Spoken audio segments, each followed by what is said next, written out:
Okay, the next airport I wanted to look at is Kennedy International regarding uh, preferred taxiways and short takeoff indexes.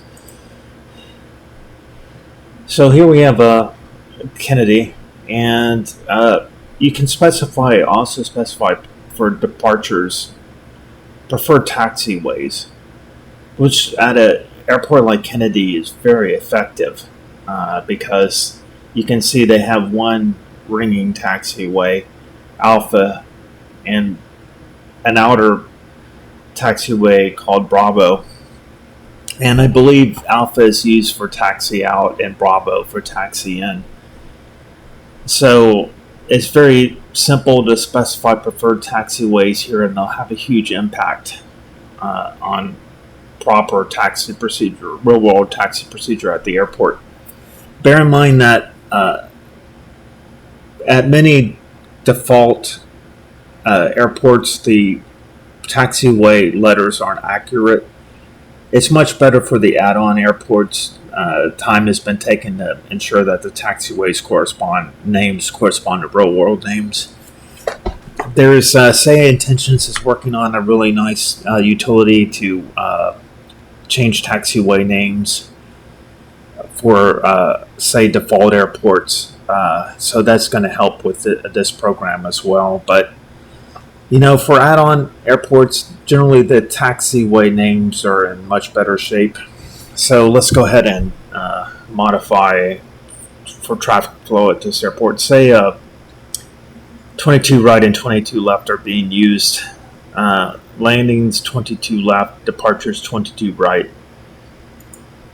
So for takeoffs, let me get rid of the scratch data here. KJFK, and the takeoff runway is 22 right. We're just going to have one departure runway. All the traffic's going to use it. And for preferred taxiway, it's the inner ring, the inner loop Alpha. So I just type in Alpha, add, and that is it.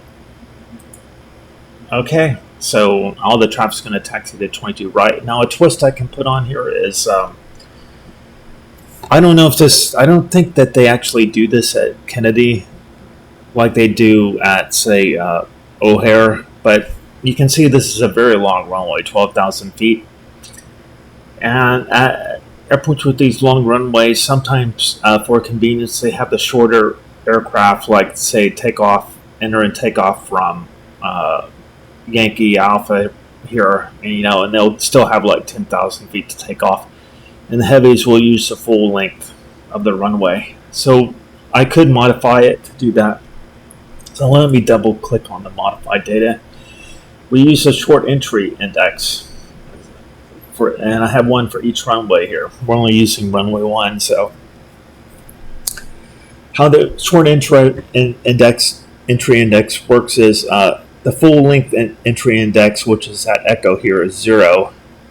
Echo is probably 1.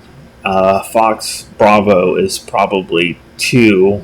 Charlie is probably 3. This is probably doesn't have an entry here, just crossing runway pass.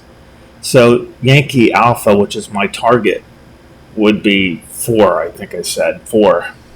So I just type in 4 here, and then I click heavies. Always use the full length. So if it's classified as a heavy, it will use the full length. So to save the modified data here, and so that's now reflected. And the thing with the short entry index, it looks like it's going to be 4, but you can never really. You just have to enter it and then see what the results are. There could be more than one entry index, per taxiway, so it would throw off the numbering a little bit. So there's just a little bit of trial and error. I've figured it out for O'Hare, and that's in the documentation. But for other airports, this is going to be a little trial and error. But 4 should get you in the ballpark. It might be here, or it might be there. So then you realize you really only have to adjust the index up or down 1. And for the departure traffic, for the landing traffic, let me reset this scratch data. Okay. And it's pretty simple, 22 left. Okay, so that's sort of a real world flow at Kennedy, except for the short entry indexes. I'm not sure if those are actually used at that airport, but they are at other airports.